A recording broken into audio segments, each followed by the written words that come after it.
I'm armed with my trusty reusable bag and I'm off to the Real Food Festival in London to learn more about local and seasonal food and to learn a little bit more about how to be energy efficient in the kitchen.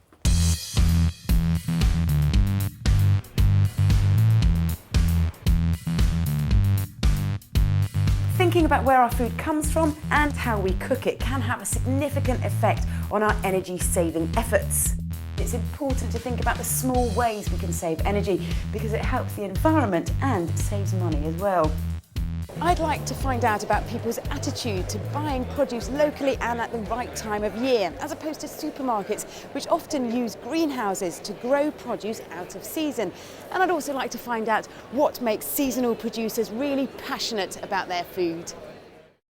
Now, I'm sure you've got a few tips up your sleeve. Have you got anything to share with me that I could be more energy efficient in the kitchen? I suppose one thing is, it does kind of drive me nuts where everyone puts everything in the fridge. I mean, a lot of vegetables really don't need to be in the fridge, especially in the winter. So, you know, rather than buying a bigger fridge, which is hugely energy consuming, things like the roots, your potatoes, carrots, parsnips, onions, certainly don't want to be in the fridge. Some things hate being in the fridge, tomatoes, squash. So all the green stuff, yes, put them in the fridge, but the roots, keep them out. I shall take my tomatoes out of the fridge immediately.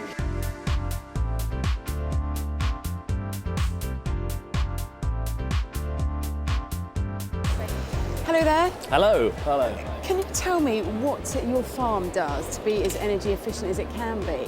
Well, we grow wheat and barley that we feed to our pigs, and then the pigs go to the abattoir, which is only a few miles down the road, and then they come back. So essentially, we're a low food miles business. So is it keeping everything local then quite important? Keeping everything local means it's traceable, accountable, and local, and people know what they're getting. What would you recommend then for my supper tonight? Supper tonight? Yeah. Probably go for the plain pork. I'm having a barbecue. You have barbecue pork sausages? 2 for $5 today.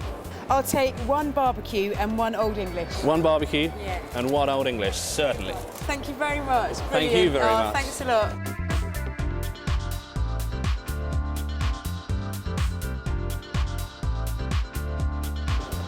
Hello. Hi. This looks fantastic. How is your company efficient? What things do you do to try and be as green as possible? We're based on the island of Jersey. We also produce Jersey Rolls on the island, quite a famous product, and they require calcium for the growing cycle, and the crushed shells from the oysters, which is a byproduct of our company, are used on the land to actually fertilise the potato crop. Can I take half a dozen if Yeah. that's possible? That'd be Pleasure. great.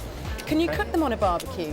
You can do, they're great on a barbecue, and the best thing about the barbecue is for people who are unsure about how to open an oyster, if you put them on closed straight onto the barbecue, they'll cook nicely and they'll open up on their own, so it makes it easy. Great stuff. Chuck them in. What an enriching experience to meet people who are passionate about food and the environment. I've picked up some seasonal goodies along the way. Got some asparagus, some oysters and some pork bangers. An odd combination, I know, but let's get them home and put them on the barbie.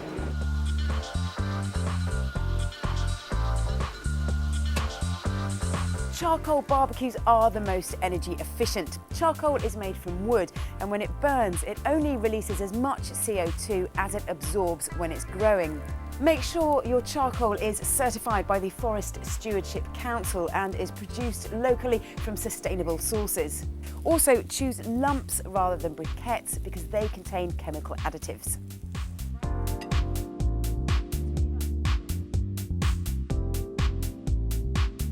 Oh, what a great day. I've learned a lot about how buying local and seasonal produce can help save energy, reduce carbon emissions, how it's good for the local economy, and most importantly, how it's good for you and your taste buds. The people I've met today are passionate about what they do, and I hope some of that passion will encourage you to discover your local farmers market and to find out when your favourite foods are in season.